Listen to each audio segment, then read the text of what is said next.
आता आमच्याकडे ग्राहक पंचायतीमध्ये काही लोक येतात, की हा ऑफिसर एवढे पैसे कमवतोय, तेवढे कमवतोय आणि असं नुसतेच वेग बोलतात.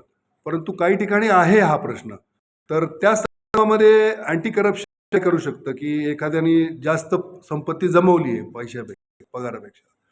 तर तुमच्याकडे ज्यांच्याकडे अशा प्रकारची माहिती आहे, एखाद्या सरकारी अधिकाऱ्यांनी किंवा कर्मचाऱ्यांनी त्याच्या उत्पन्नापेक्षा जास्त मालमत्ता जमवलेल्या आहे, तुमच्याकडे काही त्याची माहिती असेल, पुरावे असतील, तर त्या सर्व प्रॉपर्टीच्या पुराव्यानिशी किंवा माहितीनिशी तुम्ही तसा तक्रार अर्ज तुम्ही अँटी करप्शन ब्युरो पुणेकडे किंवा अँटी करप्शन मुंबई राज्य यांच्याकडे तुम्ही निश्चितपणे करू शकता.